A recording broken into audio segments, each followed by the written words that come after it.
Hello बच्चों, अब हम करने जा रहे हैं इलेक्ट्रोस्टैटिक का एक टॉपिक। हम इस वक्त पढ़ रहे हैं मास और चार्जेस के बीच में डिफरेंसेस। उसके बाद करेंगे the method of charging an object और फिर करेंगे कंडक्टर और इंसुलेटर के बीच में differences.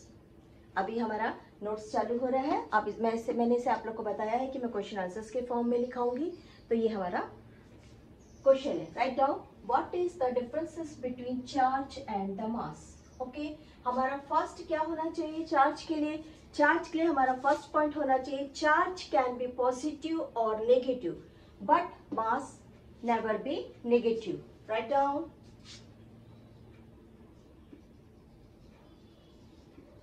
charges can be positive or negative.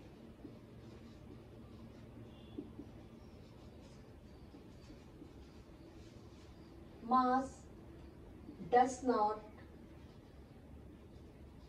have negative value.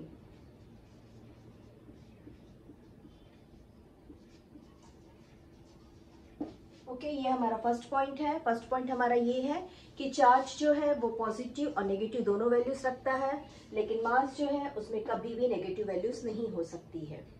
Okay, हमारा सेकंड पॉइंट है charge does not depends upon the velocity of the object.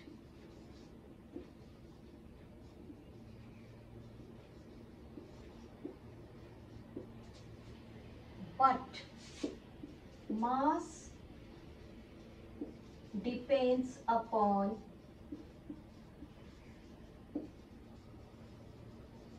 the velocity of object. क्योंकि मास का वेलोसिटी से रिलेशनशिप है, हम एक काइनेटिक एनर्जी का formula ले लेते हैं, that is half mv²।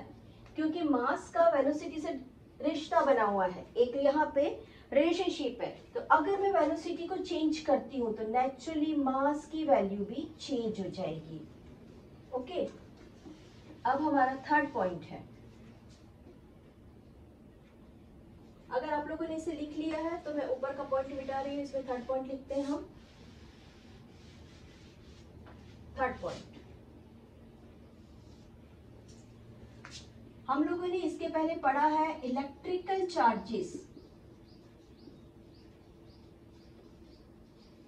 Can be conserved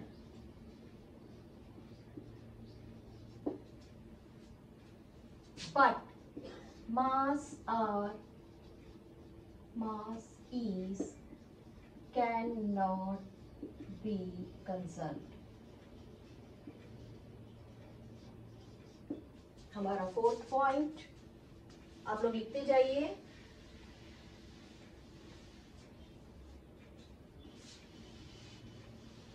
इसके बाद हम नेक्स्ट में कूलम्ब का चार्जेस का फॉर्मूला डेरिवेशन पढ़ेंगे। उसका मैं अभी थोड़ा सा एक डायरेक्टली फॉर्मूला बता रही हूँ। फोर्थ, जो चार्जेस होते हैं उनके बीच में एक फोर्स होता है, ठीक है। The force of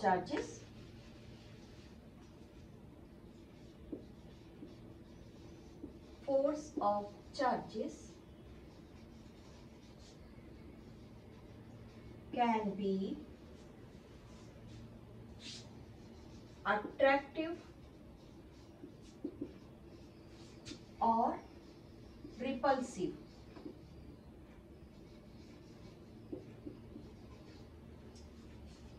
And the force of gravitation.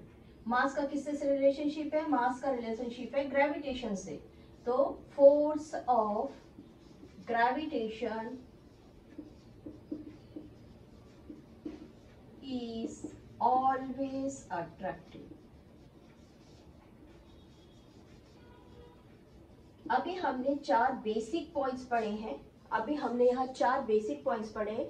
इसमें से फर्स्ट पॉइंट हमने पढ़ा था, उसे मैंने यहाँ पे इरेज कर दिया। हमारे फर्स्ट पॉइंट ये पढ़ा था कि mass does not have mass does not have negative value but electrical charges have positive and negative value. ये हमने फर्स्ट पॉइंट में पढ़ा था. हमारा सेकंड पॉइंट है कि अगर हम किसी ऑब्जेक्ट की वेलोसिटी को चेंज करते हैं, अगर हमारे पास एक चार्ज पार्टिकल है और मैंने उसका वेलोसिटी चेंज कर दिया तो उसके चार्ज में कोई डिफरेंसेस नहीं आएगा.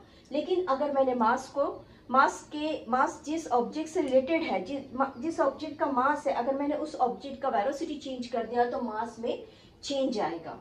Electrical charges can B conserve, mass can not be conserve. हमारा लास्ट पॉइंट है फोर्सेस कैन बी अट्रैक्टिव और रिपल्सिव. इसको अभी हम कूलम्ब के लॉ में पढ़ रहे हैं. फोर्सेस कैन बी अट्रैक्टिव और forces of electrical charges can be attractive और रिपल्सिव, लेकिन forces of gravitational charge are always attractive. आप इसे नोट डाउन करिए. अब हम पढ़ रहे हैं कि हम कैसे किसी ऑब्जेक्ट को चार्ज करेंगे. इसके लिए हमारे पास थ्री मेथड्स है. By friction, by electrostatic inductors and by conduction. इन तीनों पॉइंट्स को लिखिए. इसके बाद हम फ्रिक्शन का एक्सप्लेनेशन पढ़ेंगे. ओके, आप लिखिए कि मेथड ऑफ चार्जिंग में 3 प्रोसेस है. First by friction, then second process is by electrostatic inductors and third is by conductions.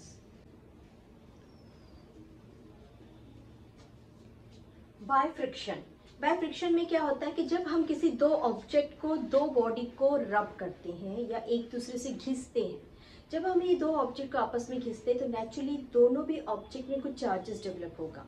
जब हम किसी बॉडी को चार्ज कर रहे हैं बाय रबिंग, बाय फ्रिक्शन, तो एक ऑब्जेक्ट पॉजिटिवली चार्ज होगा and other object negatively charge होगा. इसके लिए हम एक रॉड लेते हैं, ग्लास रॉड, और हम एक सिल्क क्लॉथ लेके ग्लास की रॉड को उस पर रब करते हैं. उस कंडीशंस में क्या होता है कि जो हमारा ग्लास रॉड है, रब करने के बाद ये पॉजिटिव हो जाता है और सिल्क की क्लॉथ नेगेटिवली चार्ज हो जाती है. इस कंडीशन में जब ये पॉजिटिवली हो रहा है तो ये क्या कर रहा है, ये इलेक्ट्रॉन को लॉस कर रहा है. उस समय में इसका मास, जो ग्लास रॉड है उसका मास कम हो गया, तो ग्लास रॉड का जितना मास कम हुआ उतना ही इलेक्ट्रॉन जो सिल्क क्लॉथ पे डेवलप हुआ था, बढ़ा था, उसका मास बढ़ जाता है. तो इसको हम पॉइंट में कैसे लिखेंगे, हम ऐसे लिखेंगे. बाय रबिंग हमारा फर्स्ट टॉपिक था. By friction we are reading method of charging. By friction, by rubbing two objects, two body together, both positive and negative charges in equal amounts. Equal amounts में remember, equal amounts में simultaneously यानी एक body पर positive जा रहा है और एक बॉडी पे नेगेटिव जा रहा है. Due to the transfer of charges, electron from one body to another. Once again, जब हम किसी ग्लास रॉड को किसी सिल्क क्लॉथ से रब कर रहे हैं, दोनों भी डिफरेंट चार्जेस में चल रहे हैं. पहला पॉजिटिव चार्ज, दूसरा नेगेटिव चार्ज. ऐसा नहीं है कि ये पॉजिटिव, ये भी पॉजिटिव, ये नेगेटिव, ये भी negative. No.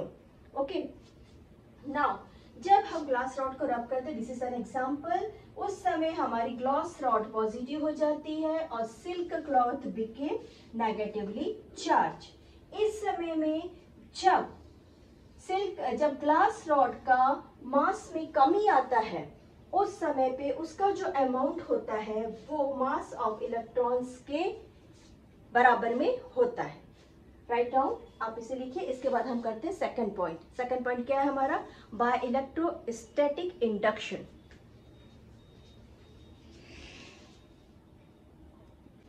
Method of charging में हम पढ़ रहे हैं by electrostatic induction. Electrostatic induction उसको बोलते हैं कि अगर हम एक चार्ज बॉडी को न्यूट्रल बॉडी के कांटेक्ट में लेकर आते हैं. वंस अगेन, हमने एक चार्ज बॉडी को न्यूट्रल बॉडी के कांटेक्ट में लाया. जिस समय हमारा चार्ज बॉडी न्यूट्रल बॉडी के कांटेक्ट में आता है, सपोज टू बी ये पॉजिटिवली चार्ज है, उस समय जब ये न्यूट्रल चार्ज बॉडी के कांटेक्ट में आता है तो ये उसके सामने वाले फेस को, जो इससे टच हो रहा है, उसको अपोजिट चार्ज से इंड्यूस करता है. ये पॉजिटिव चार्ज है, नेचुरली दिस साइड में opposite charge, negative charge generate होंगे. बट उसी समय पे उसके अपोजिट साइड में पॉजिटिव के सिमिलर में पॉजिटिव चार्ज डेवलप होता है। इसे बोलते हैं हम इंडक्शन और inducing. Okay, now our point, हमने चार्ज पार्टिकल्स को, हमने चार्ज बॉडी को न्यूट्रल बॉडी के पास कांटेक्ट में लाया। उस समय में जो चार्ज बॉडी है जो उससे कांटेक्ट में आ रहा है उसको अपोजिटिवली चार्ज करती है और उसके अपोजिट फेस को अपने सिमिलरली चार्ज करती है। बाद में हमने दोनों पार्ट बॉडी को अलग कर दिया। हमने अलग करने के बाद देखा कि जो हमारा फर्स्ट बॉडी था वो अपोजिटिवली चार्ज हुआ और सेकंड बॉडी था वो इसके सिमिलर पार्टिकल से चार्ज हुआ है, सिमिलर चार्ज हुआ है। इसको डेफिनेशन फॉर्म में पॉइंट्स वाइज लिख लीजिए। If A charged body is brought near an uncharged body, uncharged means neutral body, one side of the neutral body, one side of the neutral body जो इसके contact में आ रहा है, closer to the charged body जो उसके contact में आया, become positively charged while the other or opposite side become similar to charging object. Similar to charging means ये पॉजिटिव था तो सेम टू सेम ये भी पॉजिटिव रहा, ये पॉजिटिव था तो ये भी पॉजिटिव हुआ और जो उससे कांटेक्ट में था वो अपोजिटिवली चार्ज था। इस समय में हमारा सेकंड पॉइंट ये होता है कि अगर इसमें चार्जेस जितनी भी है, इसमें जिससे हम चार्जिंग कर रहे हैं उसमें जितनी भी चार्जेस है तो इट मीन्स ये इंड्यूसिंग पार्ट है। इंड्यूसिंग पार्ट के चार्जेस हमेशा मैक्सिमम रहेंगे कंपेरेटिवली इंड्यूस्ड पार्ट के, इंड्यूस्ड ऑब्जेक्ट के। हाँ, ये हो सकता है कि इंड्यूसिंग ऑब्जेक्ट और इंड्यूस ऑब्जेक्ट के चार्ज इक्वल रहे, बट इंड्यूसिंग ऑब्जेक्ट से कभी भी इंड्यूस्ड पार्ट के चार्जेस ग्रेटर नहीं हो सकते हैं। Induced charge can be lesser और equal to inducing charge but never be greater. Once again, जिस ऑब्जेक्ट से हम किसी को इंड्यूस कर रहे हैं उस ऑब्जेक्ट के चार्ज हमेशा मैक्सिमम रहेंगे, ये हमेशा मैक्सिमम रहेंगे और इक्वल हो सकते हैं इंड्यूस्ड बॉडी पार्ट के, बट इंड्यूस्ड बॉडी पार्ट कभी भी ग्रेटर चार्ज नहीं हो सकता है। इंड्यूस्ड कभी भी ग्रेटर नहीं हो सकता है इंड्यूसिंग के कंपैरिजन में। नोट डाउन करिए। अब हम कर रहे हैं charging by conduction. Charging by conduction में क्या, अभी आपने इंडक्शन का देख लिया, अब हम कंडक्शन का देख रहे हैं। कंडक्शन में एक ऑब्जेक्ट कंडक्टर है, दूसरा ऑब्जेक्ट भी कंडक्टर है। कंडक्शन मीन्स दोनों ऑब्जेक्ट कंडक्टर है, बट एक ऑब्जेक्ट न्यूट्रल है और एक ऑब्जेक्ट में चार्ज पार्टिकल्स है। जब हम न्यूट्रल ऑब्जेक्ट को और चार्ज ऑब्जेक्ट को पास में लाते हैं तो ये जिस चार्ज पार्टिकल्स से बना है उसी चार्ज पार्टिकल्स को सेम कंडक्टर्स को सप्लाई कर देता है, उसे दे देता है। इट मीन्स जिसमें कोई चार्ज नहीं है वो अगर पॉजिटिवली चार्ज बॉडी के पास आता है, ऐसा कंडक्टर जो पॉजिटिवली चार्ज बॉडी के पास आता है वो भी पॉजिटिव हो जाता है। ओके, तो इसको लिखिए। टेक टू कंडक्टर्स, हमने दो कंडक्टर्स ले लिए। Take two conductors, one charge and other is uncharge. हमारा ये वाला जो है ये न्यूट्रल है और ये वाला जो है हमारा चार्ज कंडक्टर है। Bring the conductors in contact, हमने इनका कॉन्टेक्ट करवाया with each other, the charge either positive और negative under its own repulsion. ये अपने ओन रिपल्शन से, दोनों भी कंडक्टर अपने ओन रिपल्शन से सिमिलर चार्ज डेवलप करते हैं। Will spread over both conductors charge with the same sign. ये अपने ओन रिपल्शन से सेम साइन के कंडक्टर और सेम साइन का चार्जिंग बॉडी तैयार करता है। ये हो गया हमारा मेथड ऑफ चार्जिंग ओवर। अब इसके बाद हम पढ़ेंगे कंडक्टर और इंसुलेटर के बीच में डिफरेंसेस। हम कर रहे हैं कंडक्टर और इंसुलेटर के बीच में डिफरेंसेस। हालांकि ये अभी बहुत छोटा सा क्वेश्चन है, सीबीएसई बोर्ड के अकॉर्डिंग टू कुछ भी नहीं है, बट हमको पता होना चाहिए कि कंडक्टर पढ़ने जा रहे हैं तो हम उसका अपोनेंट, उसका विरोधी भी क्या चीज है उसे पढ़ लें। इंसुलेटर में क्या होता है, कंडक्टर में क्या होता है, आइए अब हम देखते हैं। सबसे पहले कंडक्टर वो चीज है जिसमें चार्जेस पास हो जाते हैं। Conductors are allows the electrical currents to pass through. Conductors में electrical charges, electrical currents pass होते हैं, जबकि इंसुलेटर में नहीं होते हैं, they does not allows. Second point है हमारा, कंडक्टर्स जो होता है वो अपने अंदर एनर्जी को स्टोर करके रखता है एक मैग्नेटिक फील्ड क्रिएट करके।